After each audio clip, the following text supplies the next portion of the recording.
vezes, os nossos filhos, né? Ou você mesmo que cuida do seu netinho, do seu afilhadinho, percebe, porque daí a gente faz a tarefa com eles em casa, né?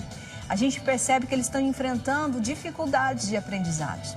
E há várias maneiras de oferecer apoio, tá, gente? Apoio em casa. E quando eu falo apoio, né, você simplesmente sentar e resolver as lições, as tarefas dos seus pequenininhos, não é isso. Mas como a gente pode ajudar, né? Como fazer esse trabalho em conjunto com a escola? Calma, porque a gente está com uma psicopedagoga aqui e ela vai falar pra gente como a gente pode fazer isso sem causar nenhum problema. É a Natália Ruiz. Vem cá, Natália. Tudo bem? Obrigada por ter vindo. Obrigada. Tá bom, pode sentar, vamos ficar aqui. Natália, vamos já começar falando o seguinte, que ajudar os filhos não é resolver todas as tarefas de casa, né? Exatamente, né? Isso que eu sempre procuro orientar os pais, né?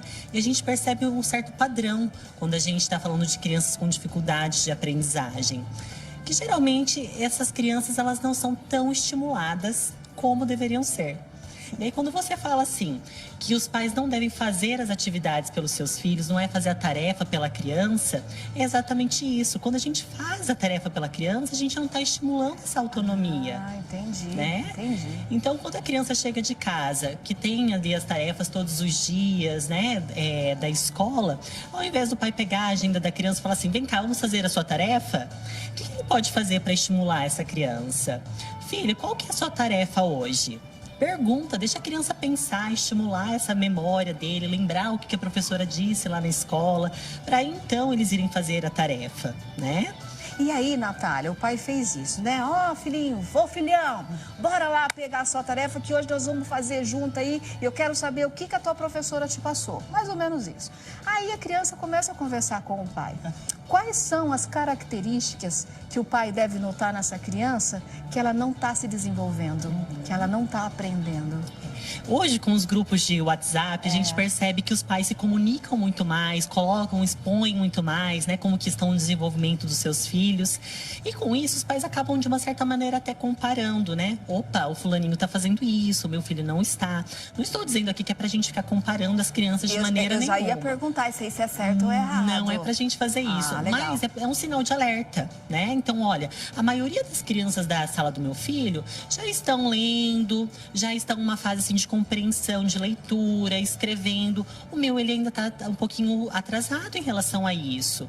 Isso é um sinal de alerta, né? Então, aquela criança que muitas vezes você está ali fazendo a tarefa com ele também, percebe um sinal de dispersão, que não consegue concluir as atividades que precisam ser feitas num espaço de tempo de acordo com a idade, né? Isso são os sinais aí que os pais devem ficar em alerta. Eu já vou perguntar para você com relação à idade aí, porque como que a gente pode fazer esse cálculo, ter essa percepção, por exemplo? Sim, é importante isso, Kelly, porque muitas vezes a gente quer cobrar uma coisa da criança que ela ainda não está preparada, né? Então, por exemplo, eu não posso cobrar de uma criança de 3 anos de idade que ela fique sentada por 20 minutos fazendo uma única atividade. Não vai dar. Não vai dar certo. Não vai dar, não vai dar. Então, assim, a gente calcula mais ou menos, não é algo fixo, tá? Mas assim, a gente tem que pensar em torno de 3 a 5 minutos de atenção para uma determinada atividade para cada ano de idade, tá? Então, assim, uma criança de 2 anos de idade, a gente pensa que ela vai conseguir aí ficar em torno de 5, 7 minutos. Então, você multiplica 2 por 3, vai dar uns 6, 7 minutos. Isso, em uma atividade. Em uma atividade. Você vai perceber que conforme ela vai perdendo interesse, ela vai mudar de atividade, ela vai para uma outra brincadeira, né? Então, a gente faz mais ou menos esse cálculo aí, tá bom? E conforme o nível de interesse da criança por uma determinada atividade, mais ela vai ficar naquela atividade. Quanto mais prazeroso for para ela, mais tempo ela vai ficar naquilo, né? E por isso que muitas vezes as crianças que apresentam dificuldade na aprendizagem, elas não conseguem ficar muito tempo fazendo. Por quê? Não é prazeroso para ela. Para que eu vou ficar em alguma coisa que não me traz prazer? Então, esse também é uma característica que você pode perceber na sua criança. Também, né? Então, a criança que não consegue ficar muito tempo numa determinada atividade escolar, né? É algo ali que não está sendo prazeroso para ela, então ela vai buscar uma fuga disso. Deixa eu colocar nosso WhatsApp na tela, já tá na tela? Coloca aí pra gente que eu vou perguntar, eu vou falar pra vocês mandar a pergunta aí, tá? Meu telefone tá aqui, ele já tá tocando que nem um doidinho. Aqui, e ele tá aqui comigo, eu já vou fazer pra ela, porque eu acho que é muito importante a gente ter essas noções, porque eu vou ser sincera pra você. Quando eu trabalhava, quem cuidava do meu filho era a Maria, né? A Maria ensinou muito, eu sou muito grata a ela. E porque eu trabalhava no horário que o João ia para a escola. E assim, nem todas as vezes a gente consegue ficar com os nossos filhos, Sim. né? E é por isso a gente saber também para estar passando para outra pessoa que tem esse cuidado com os nossos meninos. Isso, as pessoas que acabam acompanhando por mais tempo essas crianças precisam ter essa ideia também do que esperar, de noções, né? Do que essa criança ela precisa aprender ali, desenvolver na faixa etária na qual ela está. Né? Tem pergunta já aqui, ó. Vamos lá. Vamos lá. Olha, e tá chegando, gente. Tá chegando um monte de pergunta. Manda. Peraí que tá abrindo. Peraí, gente, que tá abrindo aqui, o pessoal tá ligando. E antes, ó, o pessoal tá ligando. Não liga que eu não vou atender, tá? Não consigo agora. Ó, a Shirley. Ah, legal. A Shirley tá falando que quem acompanha a criança, o filho dela, é a vovó, né? Como que ela pode ajudar a avó, orientar sem... Porque tem o cuidado também, né? Porque senão a pessoa pode ficar magoada. Sim. Né? Sem magoar a vovó. Como que ela pode estar fazendo isso? É interessante, assim, que a gente tenha uma noção mais ou menos da idade dessa criança. Ela falou, ó... 7 anos. 7 anos. Então, assim, com 7 anos, o que a gente espera de uma criança, né? Em termos de aprendizagem escolar? Que essa criança, ela já tem autonomia para saber qual que é a página, por exemplo, que ela vai ter que abrir a apostila, se for uma tarefa que vem na apostila, né? Então, olha, mãe, fala a Shirley, dizer para a mãe dela, mãe, olha... A senhora não precisa pegar a apostila, né, do seu netinho para ele abrir a apostila. Deixa ele lá. Dá autonomia. Dá o comando, ó. Vai lá no seu quarto, pega a sua bolsa, traz aqui na sala, né, no espaço onde for que eles fazem a tarefa ali. Traz aqui pra gente fazer a sua tarefa. Então, agora pega a sua apostila, abre na página que a professora pediu. O que a professora explicou lá na sala de aula que era pra fazer de tarefa? Ah, avó, ela explicou que era pra gente procurar aqui na cruzadinha. Exatamente. Então, você vai ensinando a criança a resgatar essa memória e ir colocando em prática, né? Eu percebo que muitas crianças têm essa dificuldade, se perdem toda no momento de colocar em prática, no momento de executar, né? Então, a gente precisa dar essa autonomia também para a criança. Legal. Então, ensinar para que ela busque isso, para que ela execute. E muitas vezes, quando a criança pensa no todo, né? Então, eu preciso no quarto pegar a apostila, tem voltar. Tem todo um processo. É muita coisa. Então, se você percebe que a criança tem essa dificuldade, você pode ir dando um comando de cada vez, né? E gradativamente você vai aumentando o número de comandos para que essa criança ela consiga ir executando. E você falou uma coisa bacana que eu acho que vai caber na pergunta do Marcelo. Oi, Marcelo. Marcelo Borim. Ele falou assim, boa tarde, linda Kelly. Obrigada! Eu tenho um amigo que tem déficit de atenção. Qual seria o tratamento para ele, na questão de aprendizado também? Tá, então se impacta na questão da aprendizagem, é importante, né? Ele buscar por um auxílio de um profissional da psicopedagogia também, que atenda, acredito que seja adulto, por ele ser adulto, ser amigo, né? Então, se impacta na questão da aprendizagem, é interessante que ele busque por uma psicopedagoga que seja especializada no atendimento de adultos, porque muitas vezes isso acaba impactando também na questão profissional, né?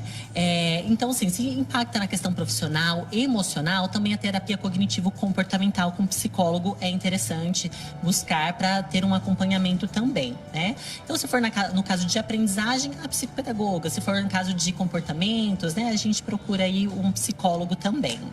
Ó, meu filho tem 9 anos e ele não consegue se concentrar nas atividades. Sempre desvia a atenção para as outras coisas. Quem mandou aqui foi a Ju. A Ju que mandou. Ela tá precisando de uma dica, né, Ju? Então, Ju, olha só. O que a gente pode fazer, né, em casos de crianças que não conseguem aí finalizar uma tarefa? Como eu disse aqui anteriormente, quando a gente dá o comando para a criança e esse comando ele é muito grande, a tendência dessa criança acabar se perdendo, né? Ela não conseguir chegar ao final desse comando. E aí muitas vezes ela nem tenta, porque assim, eu já tentei tanto e nunca consegui. Ai, nem tô cansada, né? Ela já até cansa. Ela já então cansa. Eu não vou nem tentar. Então é interessante que a gente dê comandos mais curtos para essa criança, comandos que sejam realizáveis. Pega a mochila lá pra mãe. Exatamente. Então, assim, comandos mais curtos que essa criança ela vai conseguir fazer. Então, dividir tarefas em partes. Por exemplo, na leitura de um texto, né? Criança com 9 anos, aí vai estar por mais ou menos no 4º ano. Então, tem muitos textos, geralmente. Então, ao invés da gente pedir para essa criança ler o texto todo, vamos ler o primeiro parágrafo. Lê o primeiro parágrafo e tenta explicar para você mesmo o que você entendeu. Lê o segundo parágrafo, faz a mesma coisa. Mas é ele que tem que ler. A própria criança, né? Então, assim, o que eu tô dizendo aqui? Subdividir as tarefas. Porque se eu falo para ele, ó, lê esse texto inteiro, muitas vezes ele vai falar assim, nossa, mas isso aqui é muito para mim. Então, vamos ler o primeiro parágrafo, Legal. né? Então, a gente vai diminuindo essas tarefas no intuito de fazer com que essa criança ela consiga concluir essas pequenas tarefas. E aí a gente consegue finalizar com mais sucesso. Mas eu já vou te falar uma coisa ainda, Natália. Porque, por exemplo, nesse caso do filho da Ju, eu acho que a professora também podia intervir aí e dar uns textos mais curtos, ou não? É porque não daí, cabe no caso, também? a gente precisa fazer as adaptações curriculares de acordo com cada criança, né? Não sei se no caso dele ele já tem um diagnóstico, um laudo fechado, né? Entendi. Mas para crianças que têm, sim, um diagnóstico, a gente tem uma lei, né? A Lei 14.254, que resguarda essas crianças na questão de ter adaptações curriculares de acordo com a necessidade de cada criança. Quando a gente fala de adaptações curriculares, a gente não está falando de facilitar para essa criança, mas de dar condições para que ela desenvolva a sua aprendizagem de acordo com o que ela é capaz naquele momento. Ó, a Lucilene Lupe falou o seguinte, ó, Kelly, eu tenho uma filha com 23 anos de idade. Na época escolar, foi detectada o déficit de atenção. Até hoje, ela não consegue ter uma iniciativa, só faz o que lhe é imposto. Isso faz com que não consiga parar em empresa nenhuma. Seria o caso de procurar um neurologista? Não apenas o neurologista, também, né? De repente um psiquiatra, mas também a terapia, para ela se entender melhor esses comportamentos e como lidar com isso. Porque a parte da clínica médica, ela vai voltar um pouco mais para essas questões de trabalhar ali com a medicação, né? Então é interessante que além da medicação, se for o caso, se for indicado para a filha dela, ela também ter a compreensão do que ela pode fazer para se ajudar. Como que os comportamentos dela implicam nessa instabilidade no trabalho, por exemplo, né? Como que esses comportamentos desatentos dela, essa dificuldade de iniciativa, essa procrastinação implicam na vida dela e ela então desenvolver estratégias aí que ajudem ela a se manter no trabalho, ajudem ela a ter mais iniciativa. Então, sim, é interessante buscar a ajuda de um psiquiatra, de um neurologista, mas também a terapia, né, na parte da cognitivo-comportamental seria interessante para ela. E aí, eu vou te fazer uma pergunta, né? Porque a Ju mandou mensagem aqui pra gente, falando do filho dela. Ó, ele está na 4ª série e ainda não sabe ler. É a Ju ainda, tá? Diferente da minha filha de 7 anos, que já lê e já escreve. Ô Ju, fala pra mim uma coisa, ele foi diagnosticado com alguma síndrome? Sabe por quê? Porque é essa pergunta que eu quero fazer pra você, Natália. Quando que o pai consegue perceber que pode ser uma síndrome ou um déficit de atenção ou algo que ele não precisa se preocupar? Porque tem tudo isso também, né? No 4º ano já é bastante preocupante, né? Uma criança que não esteja lendo ainda. A gente tem dentro dos diagnósticos o que a gente chama de transtornos do neurodesenvolvimento. Vamos pensar assim num guarda-chuva. Tá. Os transtornos do neurodesenvolvimento, ele abrange um todo, que vai entrar aí, por exemplo,